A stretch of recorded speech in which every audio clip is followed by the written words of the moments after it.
Good morning student. BA first semester education की class में हमारा आज का टॉपिक है शिक्षा के उद्देश्य। उद्देश्य यानी एम्स ऑफ एजुकेशन। उद्देश्य का सर्वप्रथम हम अर्थ जानते हैं, ठीक है। उद्देश्य आपका बना हुआ है उत प्लस दिशा, दो शब्दों से मिलकर, दिस, ओके, प्लस दिस।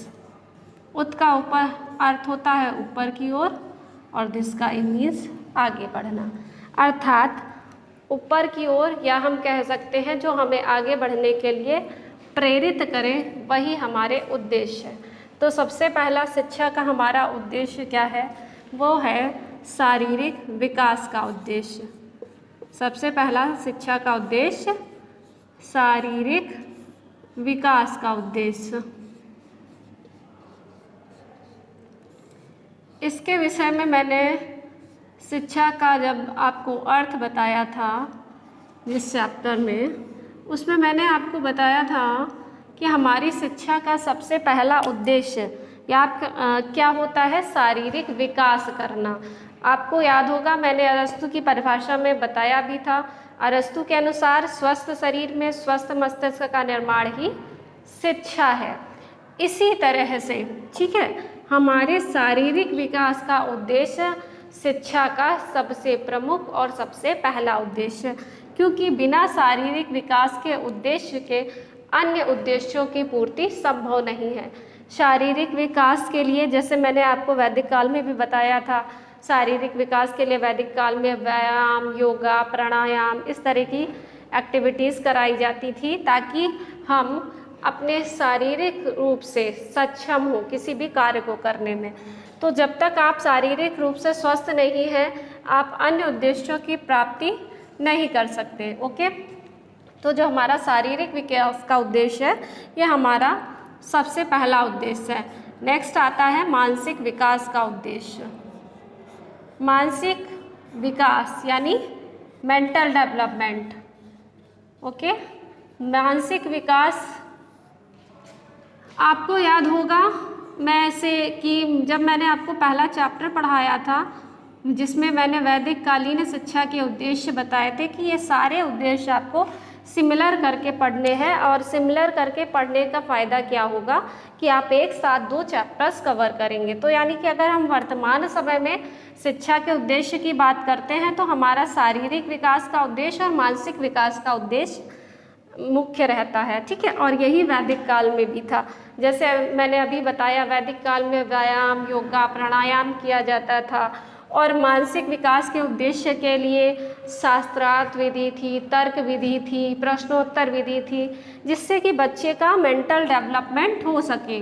तो उसी तरह से आज के समय में यानी वर्तमान समय में भी मानसिक विकास के लिए इस तरह की एक्टिविटीज़ स्कूल्स, कॉलेजेस में आयोजित की जा सकती हैं, जिससे कि बच्चे का मानसिक विकास हो। तो ये शिक्षा का हमारा प्रमुख उद्देश्य है, ठीक है।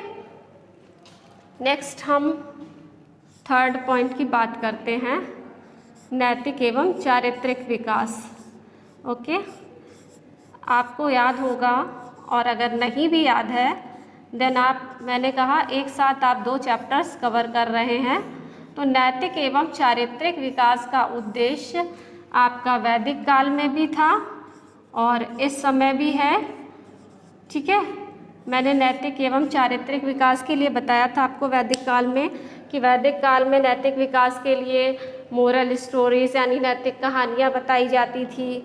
गुरु इसके अतिरिक्त और भी ज्ञान दिया करते थे चरित्रवान लोगों का, जिससे कि बच्चों को प्रेरणा मिल सके और वो एक अच्छे व्यक्ति बन सके और उनमें उनके व्यक्तित्व का नैतिक एवं चारित्रिक विकास भी हो सके। इसी तरह से वर्तमान समय में भी स्कूल, कॉलेज और अध्यापकों का प्रयास रहता है कि वह शिक्षा के माध्यम से नैतिक एवं चारित्रिक विकास करें। नेक्स्ट बात आती है व्यावसायिक शिक्षा का उद्देश्य। इसको मैं अक्सर क्लास में क्वेश्चन जब करती हूँ कि आप शिक्षा ग्रहण क्यों कर रहे हैं, आपकी शिक्षा ग्रहण करने का उद्देश्य क्या है? तो बच्चों का आंसर होता है कि मुझे आगे चलकर कुछ करना है या फिर कुछ बनना है। कुछ करने या बनने से तात्पर्य क्या है कि उन्हें आगे चलकर किसी व्यवसाय को करना है या नौकरी पाना है जिससे वो धनार्जन कर सके, यानी धन का अर्जन कर सके, पैसा कमा सके। सीधी सी बात करें तो पैसा कमा सके।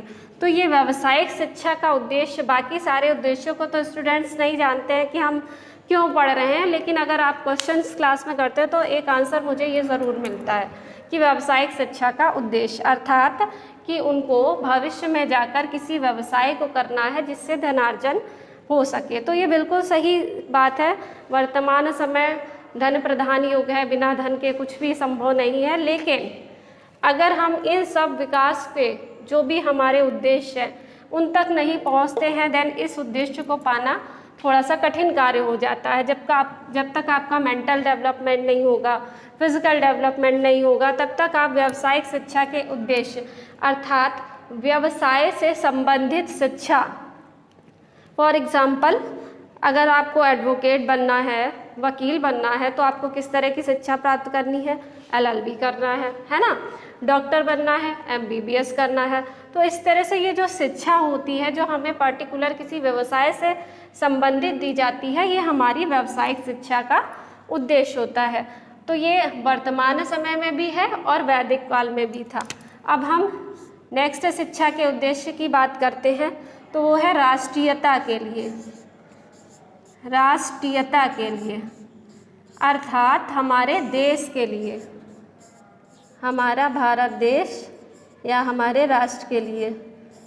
तो राष्ट्रीयता के लिए शिक्षा देना यानी अपने राष्ट्र के बारे में बताना, सिखाना, हमारी संस्कृति यानी हमारे कल्चर का ज्ञान देना, ये भी हमारी शिक्षा का एक प्रमुख उद्देश्य बनता है कि हमें राष्ट्रीयता के लिए शिक्षा प्रदान करनी है। ओके, और ये हमारी शिक्षा का एक प्रमुख उद्देश्य है, क्योंकि शिक्षा ही वह एक प्रमुख साधन है जिसके द्वारा किसी राष्ट्र, किसी देश, किसी समाज का विकास संभव है। ओके, अगर राष्ट्रीयता की भावना नहीं है तो हम अपने इन उद्देश्यों की पूर्ति जो भी कर रहे हैं वो सभी व्यर्थ हैं। ओके, आगे आपका एक चैप्टर भी आएगा राष्ट्रीय एकीकरण के लिए शिक्षा, जिसमें आप इसको डिटेल में पढ़ेंगे। ठीक है बच्चों, तो ये हमारी शिक्षा के कुछ प्रमुख उद्देश्य थे, शारीरिक, मानसिक, नैतिक, व्यावसायिक और राष्ट्रीयता के लिए। इसके अतिरिक्त भी कई सारे उद्देश्य हैं, जैसे कि आप एक और मैं बताती हूँ, संस्कृति के संरक्षण के लिए, संरक्षण या प्रसार, प्रचार, हस्तांतरण भी हम कह सकते हैं, अर्थात हमारी संस्कृति को सुरक्षित रखना और उसका आगे हस्तांतरण करना, अर्थात एक पीढ़ी से दूसरी पीढ़ी तक पहुंचाना, ये भी हमारी शिक्षा का प्रमुख उद्देश्य है। क्योंकि आज के समय में हम अपनी संस्कृति को दिन प्रतिदिन भूलते जा रहे हैं, दिन प्रतिदिन वो विलुप्त होती जा रही है। तो ये एक अच्छी चीज़ नहीं है हमारे देश के लिए, हमारे समाज के लिए, क्योंकि हमारी भारतीय संस्कृति ही हमारी पहचान है। तो इसलिए शिक्षा का एक प्रमुख उद्देश्य ये भी है कि बच्चे शिक्षा के माध्यम से अपनी संस्कृति को जाने, पहचाने, समझे और आगे आने वाली पीढ़ी तक हस्तांतरित करें। ओके स्टूडेंट, तो आज हमारा ये टॉपिक कंप्लीट होता है। मिलते हैं नेक्स्ट क्लास में नेक्स्ट टॉपिक के साथ। Okay, thank you.